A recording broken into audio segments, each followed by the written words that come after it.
Good evening दोस्तों, student आप लोगों को स्वागत है इस वीडियो में। आज हम लोग क्लास 10th के लिए पाठ 5 का नागरी लिपि का क्वेश्चन आंसर लेके आए हैं। रानी जी कैसे हैं आप? सोनी जी, विशाल जी बहुत दिन से कमेंट नहीं कर रहे हैं, पर क्यों? क्रिस जी आप कैसे हैं? निखिल जी, प्रशांत जी आप लोग कैसे हैं? चलिए हम लोग जुड़ते हैं, इससे आगे देखते हैं। नंदिनी जी आप भी लिख रहे होंगे, हमको पता है, आपको क्लास करने लगे इधर आकर। चलिए हम देखते हैं, यहाँ पे क्वेश्चन बात किया जा रहा है।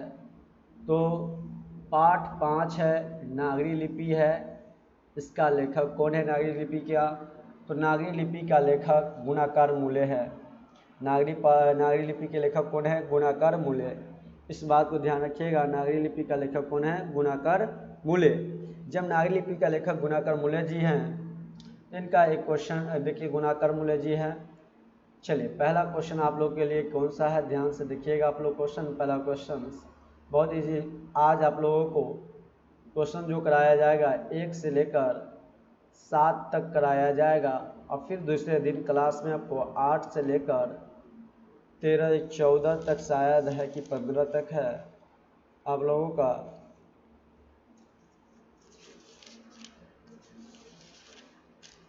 तेरह तक है, तो 8 से लेकर 13 तक उस दिन कराया जाएगा आप लोगों को। दूसरे क्लास में दूसरे दिन आप लोगों को 8 से लेकर 13 तक कराया जाएगा।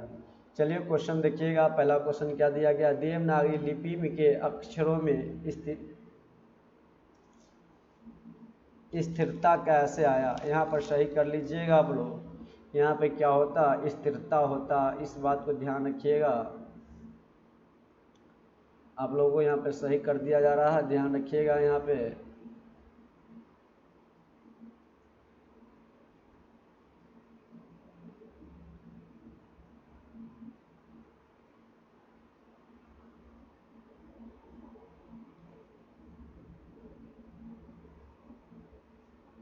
देखिएगा, यहाँ पे स्थिरता र आता। चलिए स्थिरता कैसे आई ये बताना है। तो कैसी आई ये हुआ हम लोगों का, तो आंसर क्या होगा? ध्यान से देखिएगा। 2 सदी पूर्व जब इस लिपि के टाइप बने और पुस्तक छपने लगी तब, यहाँ पर तब कर लीजिए। यहाँ पे क्या हो जाएगा हम लोगों का? तब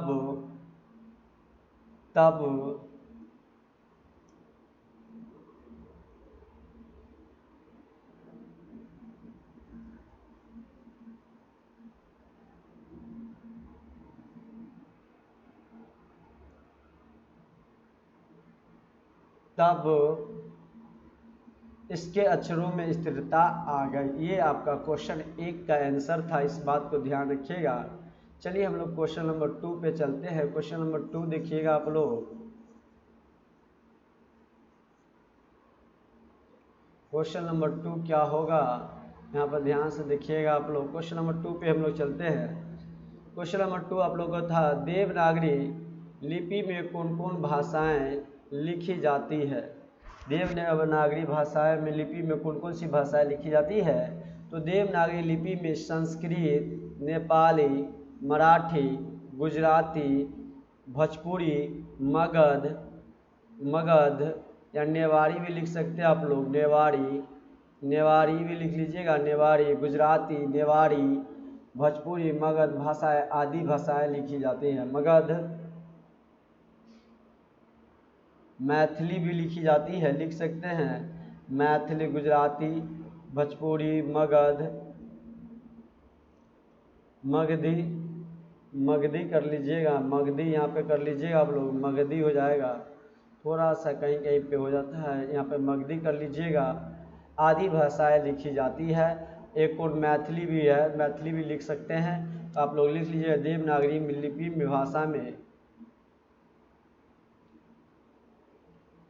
यहाँ पर मैथिली कर लीजिए। मैथिली, तो देखिए देवनागरी लिपि में संस्कृत, मैथिली, नेपाली, मराठी, गुजराती, नेवारी, भोजपुरी, मगधी भाषा, आदि भाषाएं लिखी जाती है।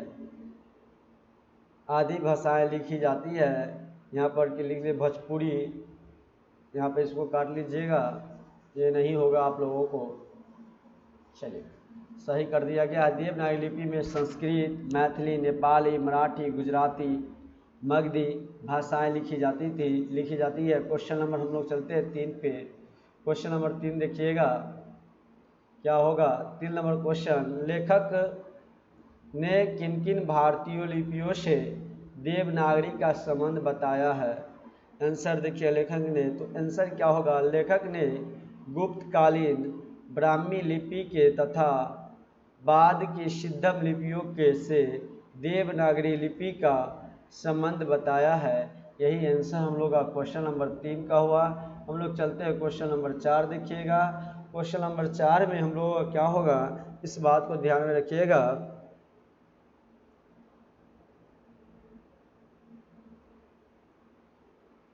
चलिए क्वेश्चन नंबर 4, 3 पूरा हम लोग का सही है, कहीं पर भी गलत नहीं था। 3 में थोड़ा किसी क्वेश्चन में हो जाता है कि जब टाइपिंग किया जाता है तो गलत हो जाता रहता है, तो उसको सुधार आप लोग को यहाँ पे कर दिया जाता है। चलिए 4 नंबर क्वेश्चन देखिएगा, नंदी नागरी किसे कहते हैं। क्वेश्चन है किस प्रसंग में लेखक ने उसका उल्लेख किया है, ये आपको बताना है। तो हम लोग बोल सकते हैं आंसर क्या होगा इस सवाल का, आंसर ध्यान रखिएगा।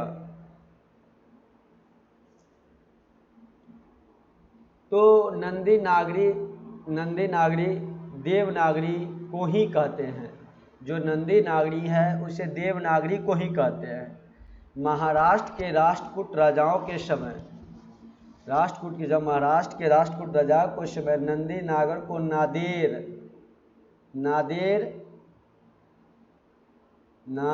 कर लीजिएगा, नादेर की लिपि होने के कारण दो बार होने के कारण लिखा गया है, इसलिए एक जगह काट दीजिएगा आप लोग। होने के कारण यहाँ पे नहीं होगा, एक ही बार होगा। होने के कारण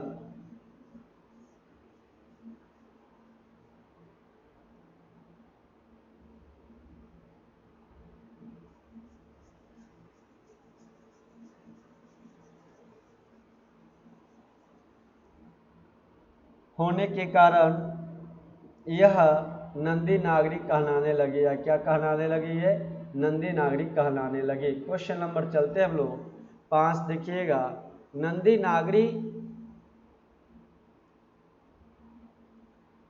नागरी लिपि के आरंभिक लेख कहाँ प्राप्त हुए हैं। क्वेश्चन नंबर 4 में सिर्फ एक जगह आप लोग का दिक्कत था, वो सही एक्स्ट्रा बात लिखा गया था, सही कर दिया गया है।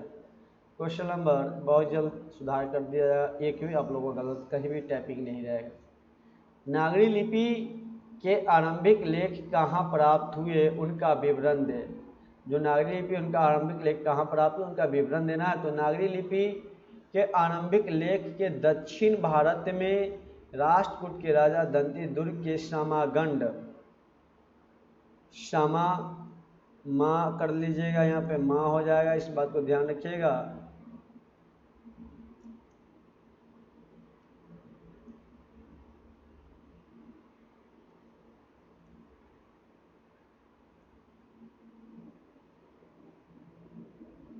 क्षमागंड दान पत्र 754 ईस्वी का है, 754 ईस्वी का है, ये आपका आंसर था क्वेश्चन नंबर 5 का। चलते हैं अब हम लोग क्वेश्चन नंबर 6 पे। क्वेश्चन नंबर 6 देखिएगा आप लोगों के लिए क्या है। क्वेश्चन नंबर 6 दिया गया है, ब्राह्मी लिपि और सिद्धम लिपि की तुलना में नागरी लिपि का मुख्य पहचान क्या है।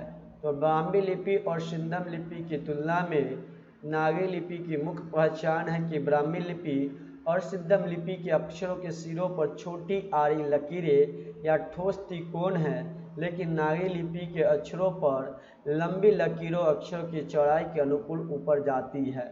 यह क्वेश्चन नंबर 6 का आंसर था, आप लोग का कहीं भी यहाँ पे गलत नहीं था, इस बात को ध्यान रखिएगा। चलते हैं, अनुकूल ऊपर जाती है। क्वेश्चन नंबर 7 पे चलते हैं, लास्ट क्वेश्चन आज का है आप लोगों का, फिर कल आप लोगों का 8 से लेकर 13 तक कराया जाएगा, तो आप लोगों का क्वेश्चन ये भी चैप्टर कंप्लीट हो जाएगा। क्वेश्चन नंबर 5, इसके बाद हम लोग चलेंगे क्वेश्चन नंबर 6 पे। चलिए तो हम लोग देखते हैं क्वेश्चन नंबर 5। चलिए जगह जगह खाली था तो फोटो को ऊपर कर दिया गया है। उत्तर भारत में किन शासकों को प्राचीन नागरी लेख प्राप्त होते हैं? तो आंसर क्या है, देखिए उत्तर भारत में गुज्जर प्रतिहार वंश के शासक ने शासन करते थे, जिसमें मिहिर भोज महेंद्र पाल प्रसिद्ध राजा हुए, जो 840 से लेकर 841 ईस्वी तक 840 ईस्वी से 841 ईस्वी तक शासन किए थे। 81 ईस्वी तक 840 से लेकर 881 ईस्वी तक शासन किया था। और उसका ग्वालियर का परिस्थिति शिष्ट पत्र देवनागरी लिपि का लेख है। इस तरह से आप लोग का आज का वीडियो इतना ही तक यहीं तक है। फिर कल आप लोगों को इससे आगे का वीडियो मिलेगा, आप लोग देखिएगा। अच्छा लगे तो चैनल को सब्सक्राइब कीजिए, लाइक एंड कमेंट जरूर आप लोग कीजिएगा। दोस्तों को भी बताइए यह कुछ इनके बारे में और आप लोग इस चैनल के बारे में दोस्तों को भी बोलिए। आप लोग को पढ़ने के लिए यहाँ पर आप लोग का एक हर स्टूडेंट का भी लगभग हमारे पास जितने स्टूडेंट हैं लगभग उतने स्टूडेंट, हर स्टूडेंट एक दो स्टूडेंट कहेंगे तो बहुत ज़्यादा जल्दी चैनल को सब्सक्राइब ग्रो बढ़ेंगे। जैसे चैनल ग्रो बढ़ेगा तो आपका भी फायदा यहाँ से पहुँचेगा। क्यूज आएंगे, क्यूज पे इनाम रखा जाएगा। जिस तरह से बढ़ेंगे तो उस तरह से फैसिलिटी लाई जाएगी, बढ़िया से बढ़िया फैसिलिटी लाया जाएगा। इस बात को ध्यान रखिएगा आप लोग। और तो हम लोग आज इतना ही, फिर कल मिलते हैं हम लोग।